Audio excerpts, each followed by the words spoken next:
मैं आपको मेरे साथ हुआ पिछली बार का हादसा सुनाना चाहता हूँ, क्योंकि वो हादसा मुझे किसी ना किसी को तो सुनाना ही था ताकि मेरा मन हल्का हो सके। दरअसल मैं एक सोल्जर हूँ। हमारी पोस्टिंग हर 4 महीने बाद अलग अलग जगह पर बदलती रहती है। 2 साल पहले ऐसे ही पोस्टिंग के दौरान हमें एक जंगल का एरिया मिला था। उस पोस्टिंग में मेरे साथ 11 और लोग थे। कुल मिलाकर हम 12 लोग थे, जिनमें 5 लड़कियां भी थीं। हम लोग रोज़ दिन भर ड्यूटी कर रहे थे और रात को मौज मस्ती करते। वहाँ आए हमें 3 महीने हो चुके थे। हम सबको उस जगह की आदत सी हो गई थी। हमें वहाँ का हर एक रास्ता, हर एक कोना कोना पता था और हर जगह की अच्छी जानकारी हो चुकी थी। ऐसे ही एक दिन हम अपनी रोज़ की ड्यूटी ख़त्म करके रात में अपने कैंप के पास वापस आ गए और आग जलाकर मौज मस्ती करने लगे, हंसी मजाक करने लगे। लेकिन तभी हम में से रमेश नाम का एक लड़का टॉयलेट करने के लिए एक पेड़ के पीछे गया। हमने उस पर उतना ध्यान नहीं दिया और हम लोग फिर से बातें करने लगे। लेकिन कुछ देर बाद वहाँ का माहौल थोड़ा अजीब सा होने लगा। मतलब कि माहौल में जैसी पूरी खामोशी सी छा गई। न जाने क्यों, पर हम लोग शांत हो गए। हमारा बातें करने का मन नहीं कर रहा था। तभी हमें याद आया कि रमेश अब तक वापस नहीं आया। उसे गए 15 मिनट से ज़्यादा समय हो चुका था, पर अब तक उसका कोई पता नहीं था। हमें उसकी थोड़ी चिंता होने लगी और बुलाने के लिए हमने उसे आवाज़ लगाई, पर कोई जवाब नहीं मिला। हमने उसे 2-3 बार आवाज़ दी, पर कुछ फ़ायदा नहीं हुआ। फिर हम उसके पास जाने का सोचा और हम में से 2 लोग उसे ढूंढने के लिए उस पेड़ के पीछे चले गए। उस वक्त रात का वक्त था। हर तरफ बस जंगली भेड़ियों की ही आवाज़ आ रही थी। तकरीबन 5 मिनट बाद वो दोनों वापस आ गए। उन्होंने बताया कि रमेश को उन्होंने बहुत ढूंढा, मगर रमेश उन्हें कहीं नहीं दिखा। हमें उसकी और भी चिंता होने लगी, तो हम सब उसे ढूंढने के लिए जंगल में अलग अलग दिशा में चले गए और उसे आवाज़ देकर बुलाने लगे। हम उसे ढूंढते ढूंढते कैंप के तकरीबन 2 किलोमीटर दूर आ चुके थे, पर हमें अब तक उसका कोई पता नहीं चल रहा था। फिर वहाँ से करीब करीब 4-5 पैर आगे बढ़ाते ही हमें हमारी बाईं तरफ से ज़ोर ज़ोर से पेड़ के हिलने की और किसी भेड़िए की चिल्लाने की आवाज़ें आ रही थी।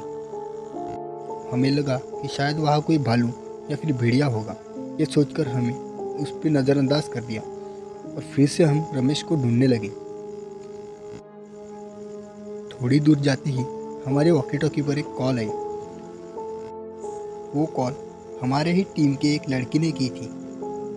उसने कहा कि सब लोग जंगल के पीछे की तरफ जल्दी आ जाओ। तो मैं और मेरा दोस्त तुरंत जंगल के पीछे वाले हिस्से में चले गए। वहाँ पहुँचते ही हमने उससे पूछा कि क्या हुआ, इतनी जल्दी क्यों बुलाया। तो उसने ज़मीन की तरफ हाथ दिखाकर कहा कि ये देखो। जब हमने नीचे देखा तो हम सब देखकर चौंक गए। हमने देखा कि ज़मीन पर बड़े बड़े पैरों के निशान दिखाई दे रहे थे। वो निशान भालू के नहीं थे, लेकिन वो निशान भालू के पैरों की तरह ही थोड़े थोड़े दिखाई दे रहे थे, मगर वो हद से ज़्यादा बड़े थे और वो निशान सामने की तरफ जा रहे थे। फिर हम सब उस निशान का पीछा करने लगे। उस वक्त न जाने क्यों तो हम सबको थोड़ा डर भी लग रहा था। हम उस पैरों के निशान का ही पीछा कर रहे थे। तभी वो निशान आगे जाकर एक पेड़ के पास ख़त्म हो गए और हमने देखा कि उस पेड़ पर थोड़ा खून भी लगा हुआ था। तब हमें लगा कि शायद उस जानवर को चोट लगी होगी और वो इस पेड़ को जाकर टकराया होगा। लेकिन ये कौन सा जानवर हो सकता है, अब तक समझ में नहीं आया था, क्योंकि उस जगह इन पैरों के निशान के अलावा और कोई निशान नहीं था ताकि हम उस जानवर का पता लगा सकें। उस वक्त रात के तकरीबन 1:30 बज चुके थे। हम कुछ वक्त के लिए रमेश को भूल ही गए थे। जैसे ही हमें यह सब याद आया, हम लोग फिर से उसे ढूंढने लगे और लगभग 15 मिनट बाद ढूंढने के बाद हमें फिर से एक कॉल आई। वो कॉल हमारे ही सोल्जर की थी। उसने कहा कि सब लोग जल्दी से कैंप की तरफ आ जाओ। अब क्या हुआ, ये सोचकर हम सब फिर से कैंप की तरफ पहुंचे। वहां जाके देखा कि रमेश वहां बैठा हुआ था और वो बहुत ही घबराया हुआ था। हमने उससे जो कुछ भी हुआ उसके बारे में पूछा, पर उसके मुंह से कोई आवाज़ ही नहीं निकल रही थी। तो हमें लगा कि शायद अभी उसकी तबीयत खराब हो गई होगी, तो इसे हम कल सुबह पूछेंगे, अभी इसे फ़िलहाल आराम करने दो। फिर हम सब लोग अपने अपने टेंट में सोने के लिए चले गए। फिर हम सब जब सुबह उठे तो हमने देखा कि रमेश को बहुत ही तेज़ बुखार हुआ था और वो कांप रहा था। फिर हमने उससे रात के बारे में पूछा तो उसने बताया कि कल रात को जब वो टॉयलेट करने गया तब टॉयलेट करते करते उसे सामने वाली झाड़ियों में से कुछ आवाज़ें आने लगीं।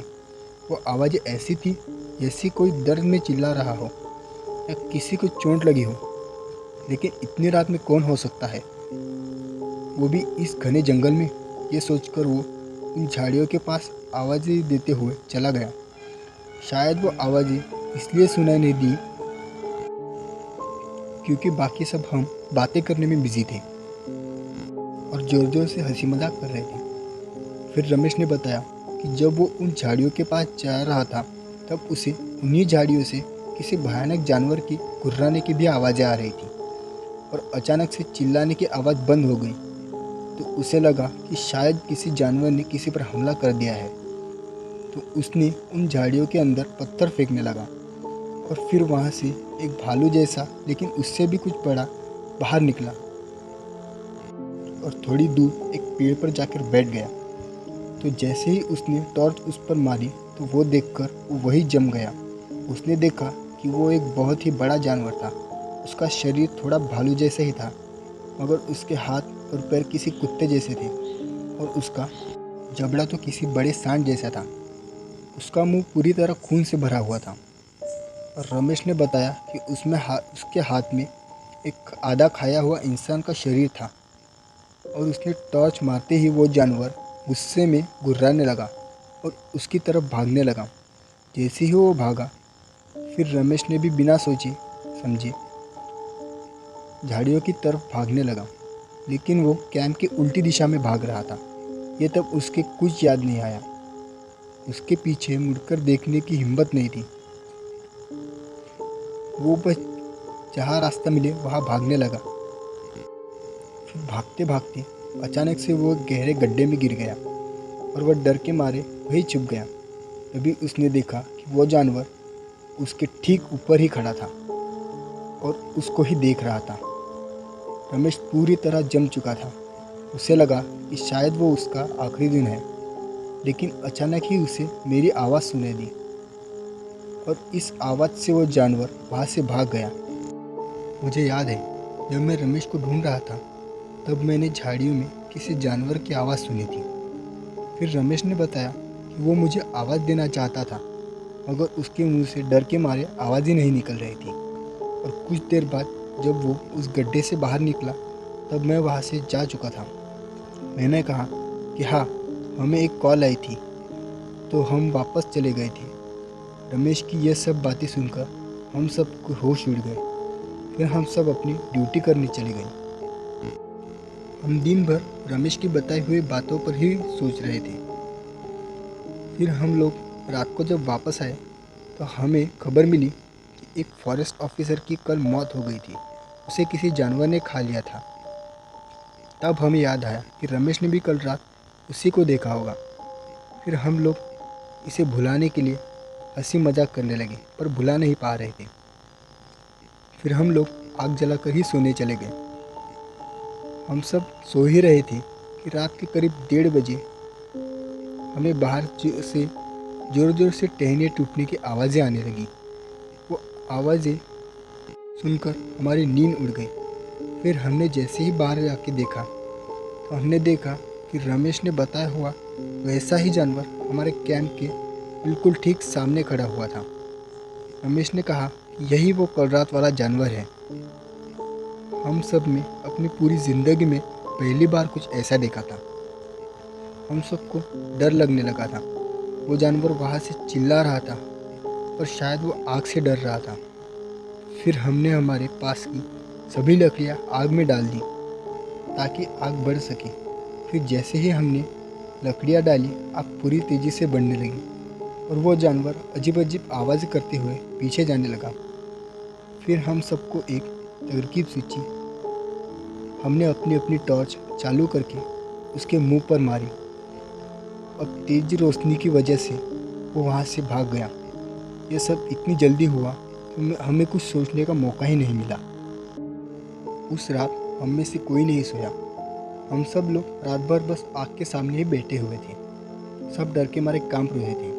और फिर जैसे तैसे उजाला आया, तब हमारा डर तो थोड़ा कम हुआ।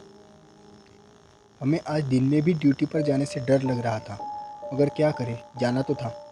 फिर हम लोग अपने अपने स्पॉट पर चले गए, लेकिन हम सब लोग शाम को जल्दी वापस आ गए और हमने कल रात की सारी बात अपने सीनियर मेजर को वॉकी टॉकी से बता दी थी। उनको हम पर यकीन नहीं हुआ, लेकिन फिर भी उन्होंने और आर्मी भेज दी। उनके साथ कुछ हथियार भी भेजी। तकरीबन 2 घंटों बाद एक हेलीकॉप्टर आया। उसमें हमारी आर्मी हथियार के साथ आई थी। पायलट ने हेलीकॉप्टर एक सेफ जगह पर लैंड किया। वो 7 लोग थे। हमें तब उनको देखकर सुकून मिला।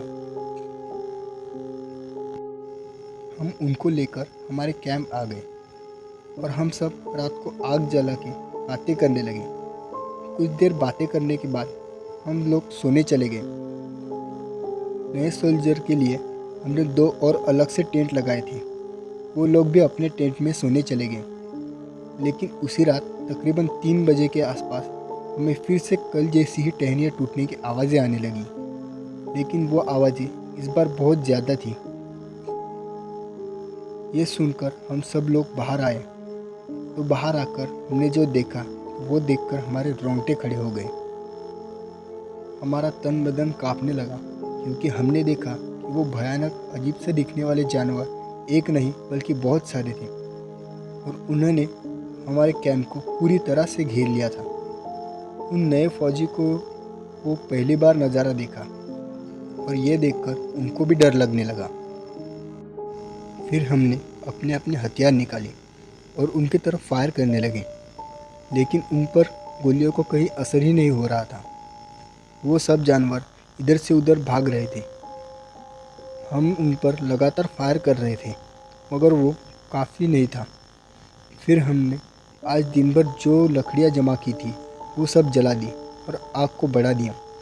वो सब जानवर दूर से ही चिल्ला रहे थे। उनकी आवाज़ें सुनकर हमने अपने कान बंद कर दिए और हम सब आग के पास जाकर खड़े हो गए। तब हमारे पास सिर्फ एसएमजी ही मौजूद थी। उस वक्त अगर हमारे पास एक भी बॉम्ब लॉन्चर होता तो शायद कुछ बात बनती। हमारी सारी गोलियां ख़त्म हो चुकी थीं। उस रात हम सबको लग रहा था कि शायद कल का सूरज हम नहीं देख पाएंगे। ये हमारी आखिरी रात होगी। ये सोचकर हम सब लोग आग बंद करके आग के पास ही खड़े हो गए। तकरीबन आधे घंटे बाद उनकी आवाज़ें अचानक से बंद हो गई। फिर हमने आँख खोल के देखा तो दिखा कि वो वहाँ से जा चुकी थी और पूरा जंगल खाली हो चुका था। जंगल में पूरी खामोशी सी छा गई थी और जैसे तैसे वो रात हमने उस जंगल में बिताई। और सूरज निकलते ही हमने मेजर को कॉल किया और जल्दी से हेलीकॉप्टर भेजने को कहा और हम सब ने यहाँ ड्यूटी करने से मना कर दिया। हम सब की बात मेजर को माननी ही पड़ी। उसने तुरंत 6 हेलीकॉप्टर भेजे और हम सब वापस आ गए। हमने वहाँ पर घटा हमारे साथ का पूरा हादसा मेजर को बता दिया, तो उन्होंने हमारी सारी बातें सुनकर उस जंगल में किसी का भी आना जाना बंद कर दिया गया।